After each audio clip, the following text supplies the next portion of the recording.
That's nice. The golden age of America begins right now, but I have to be honest with you, I'm really here for a different reason. I'm here to say thank you. I went to North Carolina yesterday, and then I flew to see just an unbelievable problem and just a mess in Los Angeles, right? And I said, you know what I ought to do? I want to come to a state known as Nevada. Has anyone ever heard of it? And don't ever mispronounce the name. You're not allowed to do that, Joe. You mispronounce the name, you got a problem. You ever see somebody when they say it's Nevada? Nevada? No, they're in deep trouble. I want to come to Nevada to pay my respects because this is the only Republican win of this state in decades, and it was a very big landslide. So. But I think Republicans are going to win a lot now. But we had a big win, and it was an early win, and that was a bad signal for the Democrats. They heard that we were leading so big here, and Joe helped us so much, and a lot of people in this room helped us a lot. Special group. And so I said, you know what I'll do? We're going to fly around it. And I said, let's fly right over it. Let's land, and I'll do something, and I'll just say it. But I want to say it, and I'm almost saying it right here for the media. I just came here because I wanted to thank the people of Nevada for giving us such a big win.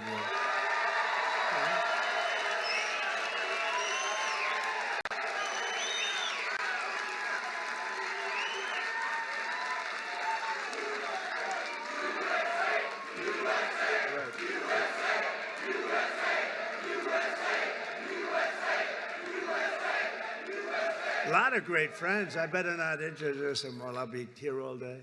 Under our leadership, we're going to defeat inflation, bring down prices. We're going to raise those wages. They're going to go up. They're going to go up. Put more money in your pocket, secure our borders, restore law and order to our cities, and we're going to make America great again. And for 4 long years, the last administration waged war on the American middle class and everybody else. They had a lot of wars. We had no wars when I left. You know, we defeated ISIS, and we stayed out. Nobody wanted to mess with us. They had a lot of wars. We're trying to put them out. We'll get them put out. Don't worry, we'll get them put out. We were headed to World War III. I'm telling you, we would have had problems like you wouldn't believe. They shut down American energy, buried you in crippling regulation, imposed hidden taxes, and spent trillions and trillions of dollars on waste, corruption, and radical left lunacy. These were lunatics. The result was the most brutal inflation in a half a century, perhaps ever, in this country, I think ever, and soaring prices for food, groceries, and other household goods. The people of Nevada are now paying nearly $1,200 per month more to make ends meet since I left office. Think of that, $1,200 at least. But since I became the 47th president at noon on Monday, I've been moving with urgency and historic speed to fix every single calamity of the Biden administration that they've created. And this week alone, I took nearly 350 executive actions to reverse the horrible failures and betrayals that we inherited from a group of people that didn't know what the hell they were doing, what they've done to this country, especially the open borders, where they have, think of it, 21 million people came in. Many of them are criminals, murderers. Well, we're getting them out. You see it. You see it yesterday, first day. Our message could not be more clear. America's decline is over. American decline is over. We're laughed at all over the world. Now we're not laughed at anymore, I'll tell you. What the world witnessed this week is nothing less than a revolution of wealth creation for everyone and also common sense. It's about common sense. It really is. We're the party of common sense. On day one, I directed every member of my cabinet to, and by the way, Pete Hegseth got approved.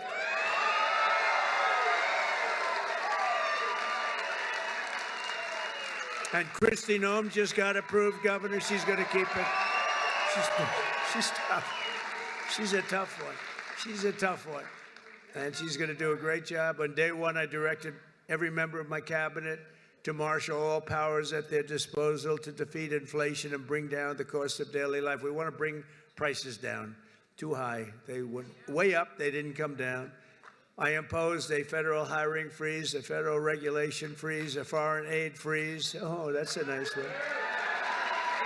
And I created the new Department of Government Efficiency, and we're going to have a lot of good people. Elon, we're going to get Elon Musk to get involved in that a little bit. He already is. People like him. I terminated the ridiculous and incredibly wasteful Green New scam.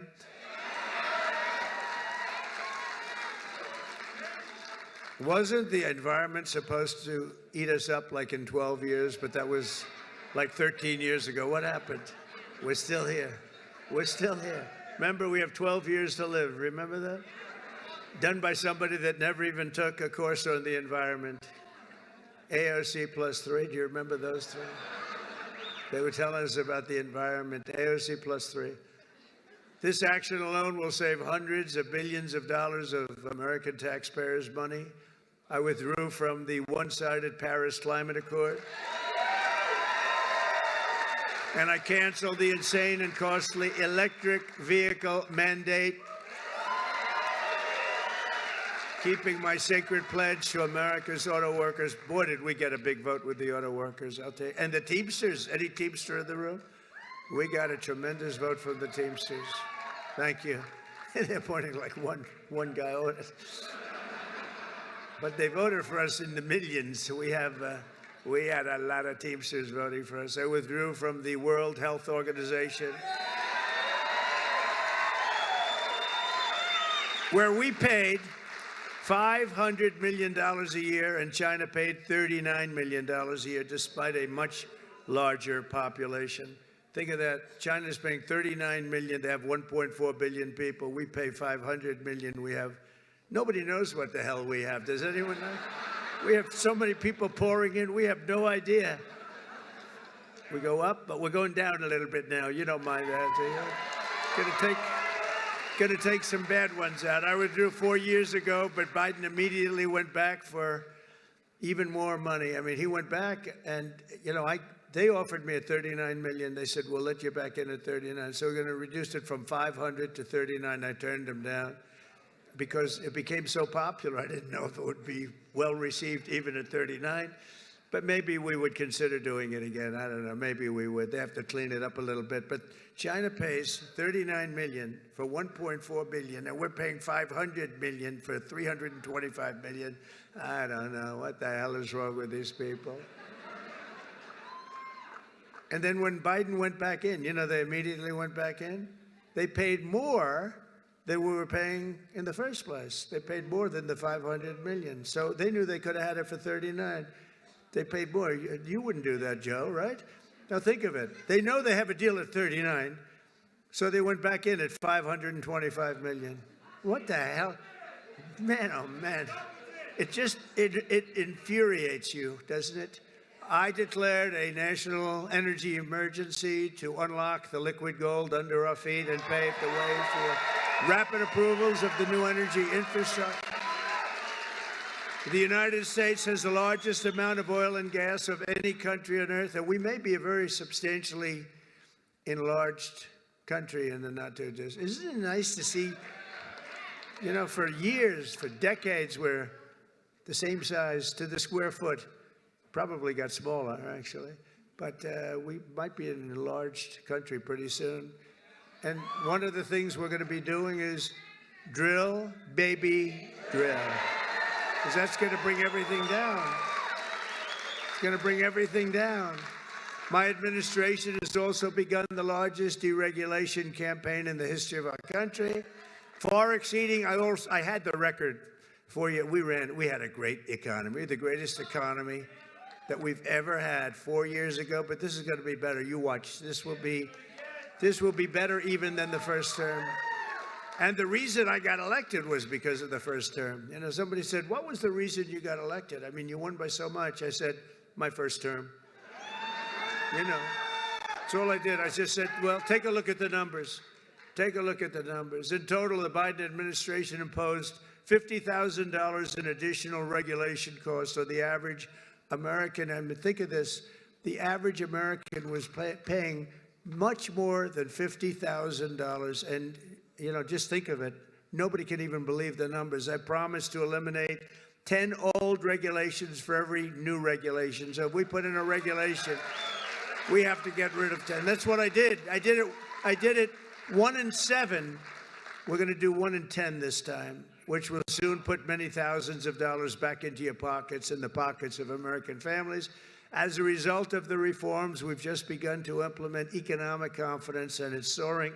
So this week, Oracle, OpenAI, and SoftBank announced Stargate, a $500 billion investment in AI infrastructure, which is going to be very big for Nevada, I have to tell you, the largest in history, and which will create an estimated 100,000 American jobs. Saudi Arabia just said that they're going to invest at least $600 billion. This is because of the election, by the way. And I believe they'll make it $1 trillion. I'm going to ask them to make it $1 trillion. What the hell? The money means nothing to them. You know where they made their money? From liquid gold, right? They got a lot of liquid gold. We have more. We have more than Saudi Arabia. They've got a lot. We've got more. We got more than anybody. We just don't use it because of the environment. These people are crazy. And many other companies likewise are looking to invest, but I don't have enough time to do that. And we have a lot of news conferences. Everybody wants to have a news conference. You know, they're calling up by the hundreds. We want to have a news conference. We're going to invest $12. I said, no, I don't do that. And I said, it's got to be $1 billion or more for a news conference.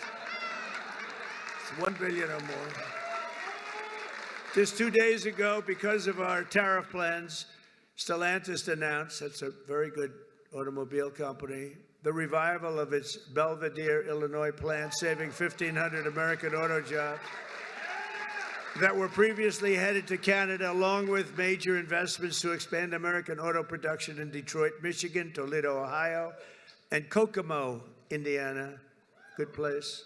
All of these investments are happening only because of our historic victory. And if we didn't win, it'd be just the opposite. They're pulling out. They were pulling out. They were really pulling out. So they would be withdrawing money. Our country was on the verge of some of the very bad things, and bad things were happening. And now there's light not only over America. I've heard it from even our enemies. They call up and they say, sir, we hate you. We do hate you, but there's light over the world right now. They hate me. Some of them hate me. If they liked me, you got a problem, right? They like Sleepy Joe. What's not to like? You know, they'd call up. It's funny. I was told today by one of the big leaders of the world, would call for a telephone call with the President of the United States a year ago. And they'd say, we'd like to speak with, who is this? It's the head of Germany, the head of, name it, the head of France, the name of any country, it didn't matter. He would never pick up the call. They'd say, he'll call you back in 2 months. 2 months. He has his schedule. He's extremely busy sleeping. No. Macron of France, he'll call you back in 2 months. So 2 months comes along and there's no call. They say, he didn't call. The stories are, I mean, these stories are not very exaggerated. I want to tell you, they're a little bit for laughter, but, you know, it's only for laughter. The fake news will say, oh, he exaggerated. It was only 1 month, you know.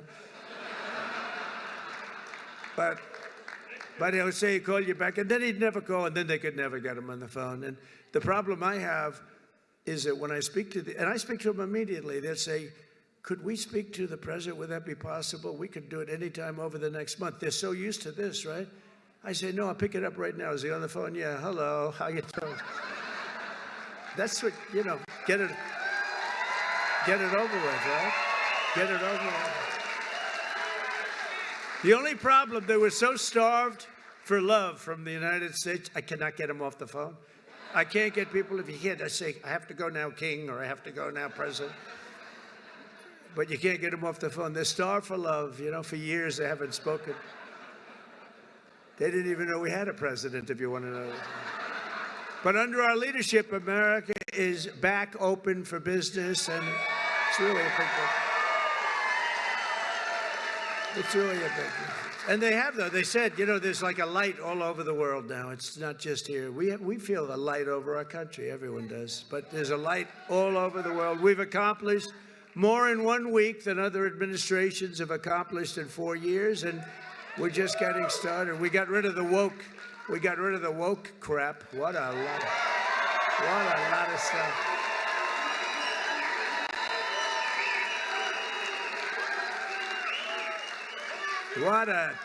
What a lot of crap that was.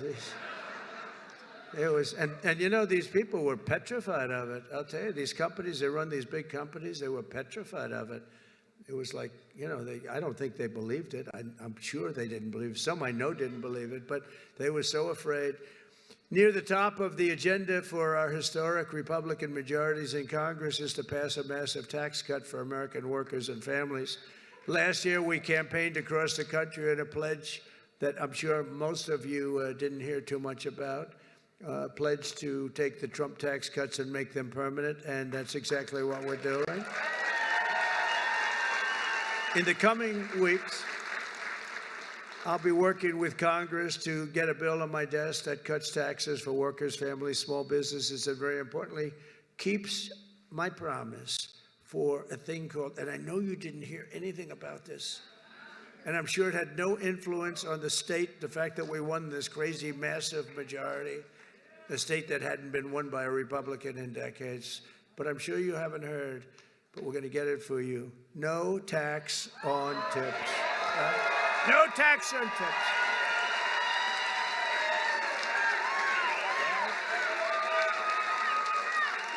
So if you're a restaurant worker, a server, a valet, a bellhop, a bartender, or one of my caddies,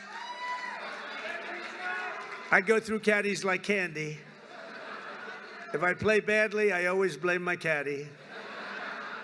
Or any other worker who relies on tipped income, your tips will be 100% yours. Won't that be nice? Joe, Governor, do you think that had an impact on the election? You do? Like what, a half a point?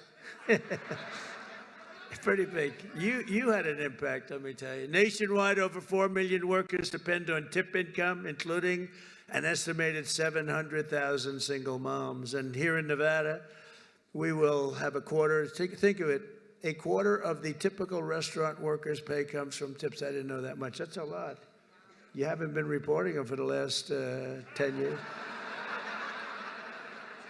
So here's our deal. We're going to have no tax on tips from now on, but we're going to go after you viciously for all the money you didn't report for the last 10, 15. We're going to go after you for all the money you didn't report for. I'm only kidding. I'm only kidding. I have to say to the fake news, because they're going to say Trump is after all restaurant workers. Many of these workers are some of the very citizens who were hit hard and very hard by the ravages of the Biden economy, which was inflation. When I think of Biden, I think of incompetence and inflation. Not being nice by saying, I'm being nice when I say that. Yet even in the midst of the suffering he created, Joe Biden launched a cruel campaign to extract more money from tip workers, and that's what happened. I'm telling you, a young waitress, I won't say beautiful because you're not allowed to say that as a politician. Used to be you could say a young, beautiful waitress. This was a young, beautiful waitress, but I won't say that because I feel like I want to continue my political career. If you call the governor won't say it. If you call a woman beautiful today, it's the end of your political career, so I won't do it. But a young waitress, I think you can call young. You're probably not even supposed to say young. Probably supposed to say a waitress. But a young waitress came up and I said, how are you doing? And in my restaurant in the hotel in Trump, I said, how are you doing? And she said, not great, because they're after me so viciously for tips. They just want my tip income and they don't believe me and all of this. And she said, it's terrible. You know, sir, you should have no tax on tips. I said, what? I said, what'd you just say? No tax on tips. That was about the amount of my consultation. It's true. No tax. I said, what did you just say? Say those words again. Sir, no tax on tips. I said, thank you very much. You just won the election for me.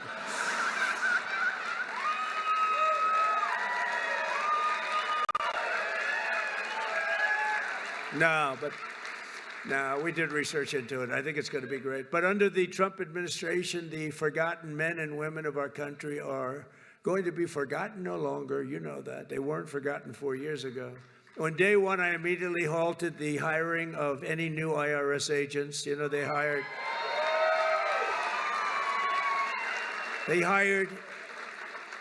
or tried to hire 88,000 new workers to go after you, and we're in the process of developing a plan to either terminate all of them or maybe we'll move them to the border. I think we're going to move them to the border. Well, they're allowed to carry guns. You know, they're so strong on guns, but these people are allowed to carry guns, so we'll probably move them to the border. Yeah. She said no tax on it. How about just no tax? You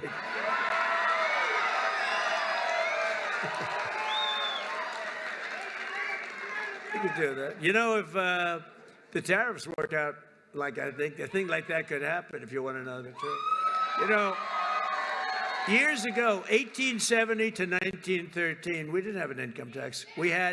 What we had is tariffs, where foreign countries came in and they stole our jobs, they stole our companies, they stole our product, they ripped us off. And, you know, they used to do numbers, and then we went to a tariff system, and the tariff system made so much money. It was when we were the richest, from 1870 to 1913. Then we brilliantly came in with an income tax. No, we don't want others to pay. Let's have our people pay. And then you had the Depression in 1928, 1929. I call it 1929. That was a bad time, but you know, you didn't have tariffs, and you had tariffs that ended in 1913. But it was the richest our country ever was. That was President McKinley. In fact, we're renaming the mountain, Mount McKinley in Alaska.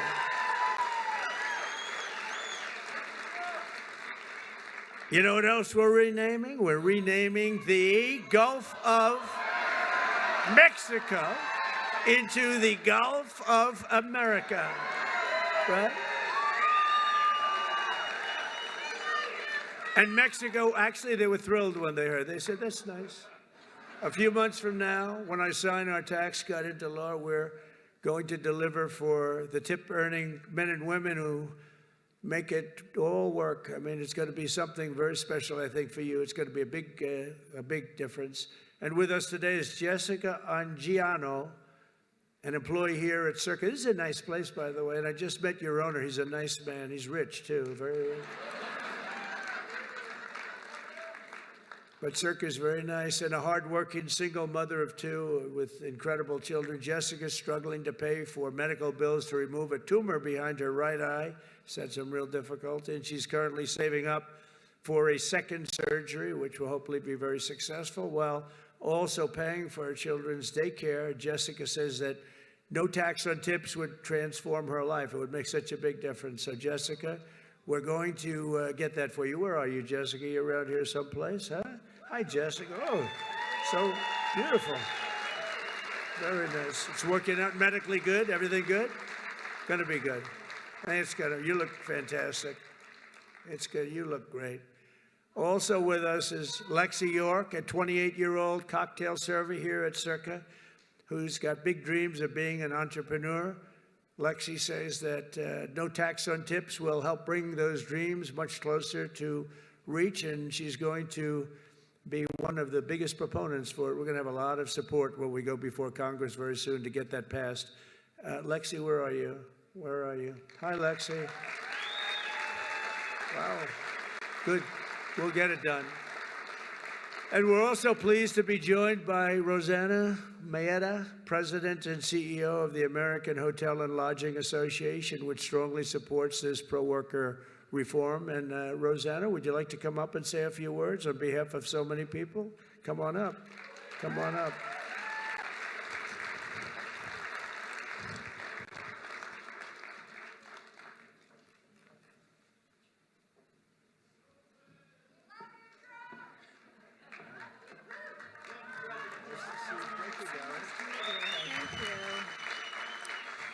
Hello, Mr. President. On behalf of the American Hotel and Lodging Association, I'm so honored to be here today.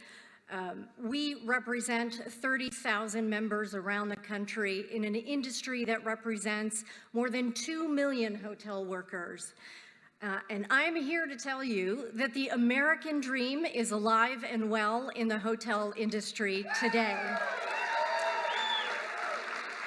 It is still one of the few places where you can have and grow your career, starting a job as a housekeeper or a dishwasher or bellhop, to running a hotel, to owning a hotel or a few, and to even becoming the CEO of a global brand or President of the United States. Mr. President, in 2017, the tax bill that you championed cut taxes for so many working families and American workers. It helped small businesses, hotel owners in our country who make up the majority of the industry reinvest in the economy, spurring jobs and growing and strengthening the economy. And the no tax on tips builds on that momentum, and so we're so excited to support you in that effort. That's why we're here today. We stand with you to urge Congress to pass this proposal so that more than the 800,000 hotel workers who benefit from these from tips, many who are here in the room today, representing all types of jobs, from restaurant workers to housekeepers to bellhops and so many others, can take home more of the pay that they earn every day. So thank you for having us and for promoting this proposal.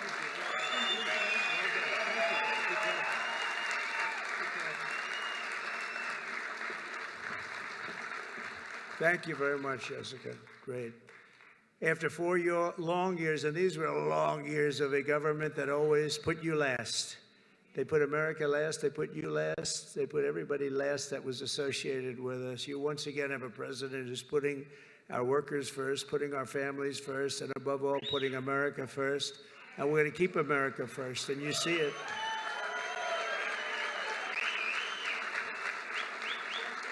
We're restoring our prosperity, we're restoring our borders, we're restoring our strength, our dignity, and our pride.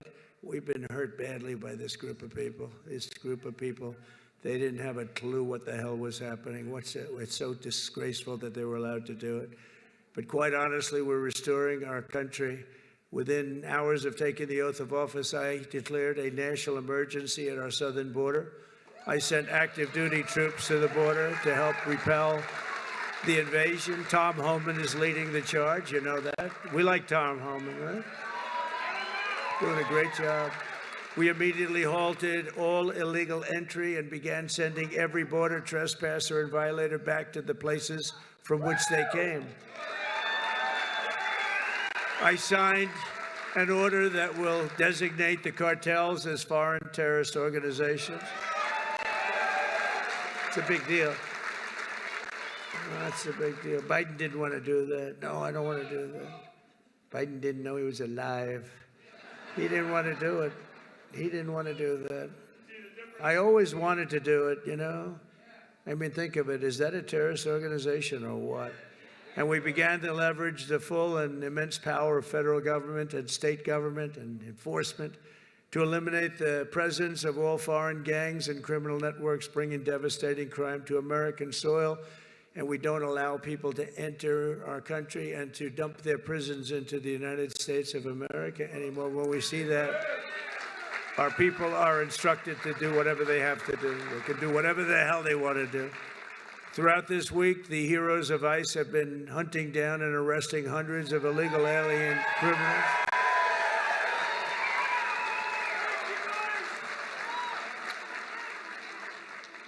And its immediate expulsion, including those with charges of convictions for rape, child sexual assault, terrorism, and even murder.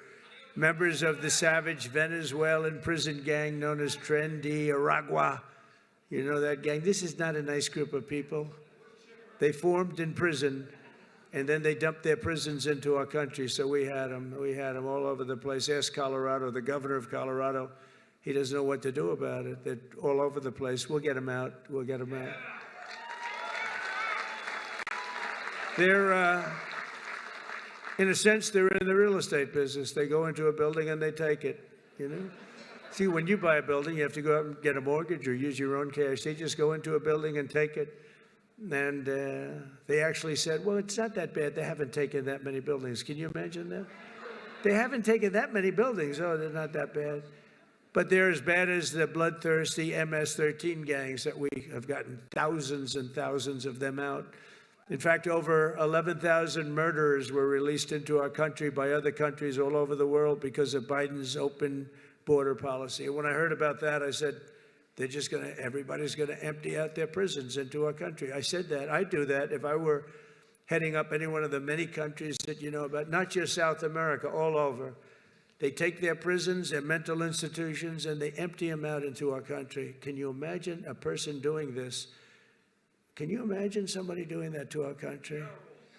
For American citizens, January 20th, 2025 was truly Liberation Day. That was really Liberation Day.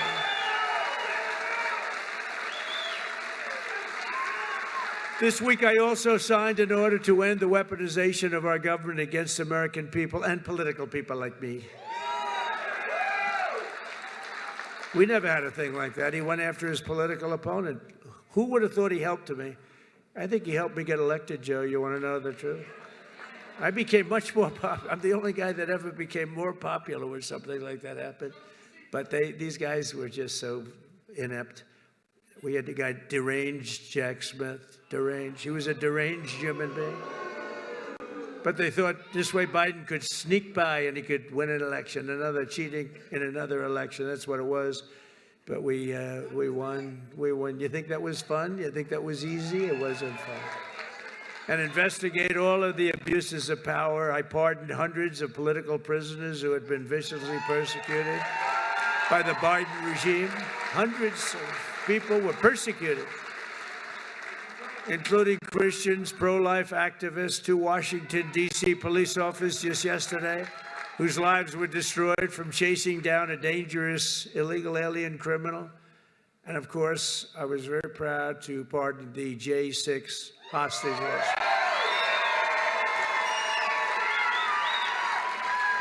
Once and for all, I stopped government censorship and we brought back free speech in America. We brought it back. We did more of this last week. People can't even believe it. I also signed an order to declassify and publish all remaining files related to the assassinations of President John F. Kennedy, Robert Kennedy, and Martin Luther King, Jr. I signed an order that will end all of the lawless diversity, equity, and inclusion nonsense all across the government and the private sector. We abolished 60 years of prejudice and hatred with the signing of one order, all approved by the United States Supreme Court. We're allowed to do it because we are now in a merit-based world. We're a merit-based country. Did you ever think you were going to hear that again? It's based on merit. If you've got the talent, if you've got the work, the ethic, the whole thing, it's based now on, it's not based on any other thing, it's based on merit, it's based on your capability. The United States has now become, again, a meritocracy. Isn't that a beautiful word, a meritocracy? Based on merit. If you do your job well, you're gonna go places. And I made it the official policy of the United States government that there are only 2 genders, male and female. Male and female.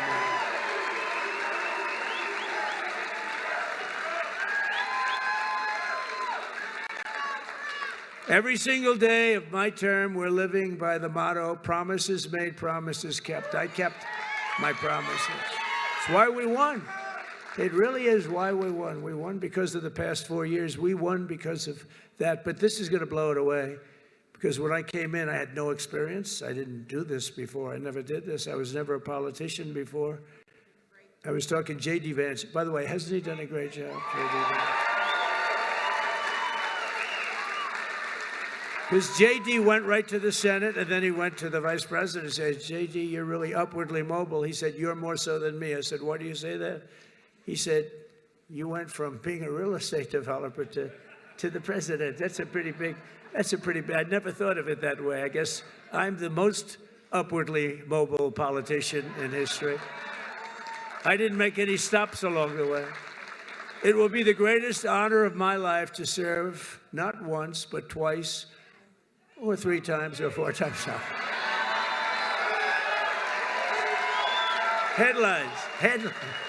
Headlines from the fake news.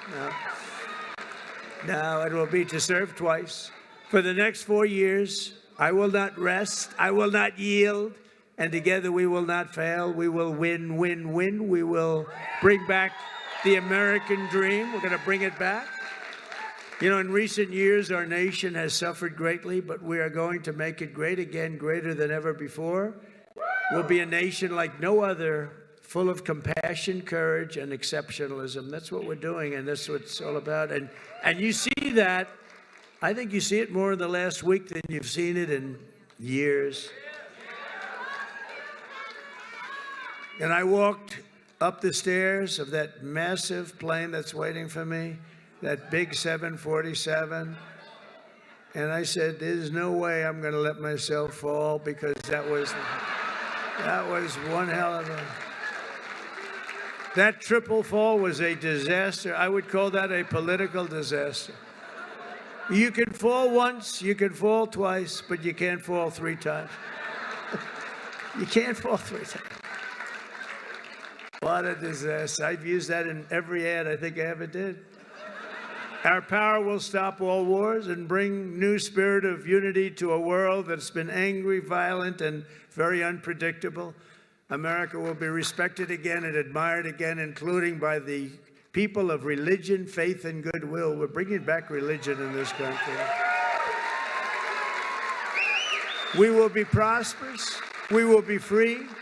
We will be bigger, bolder, and more ambitious than ever before. And together we will make America powerful again.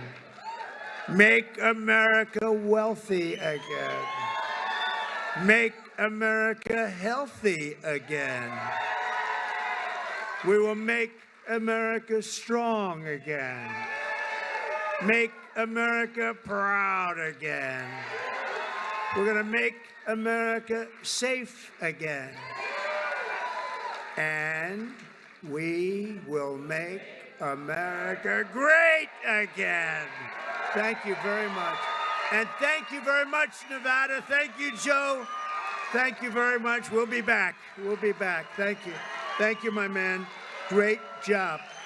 Thank you, everybody. Thanks for watching, and if you haven't already, please consider subscribing to our channel. And while you're at it, please leave us a comment. Thank you for watching.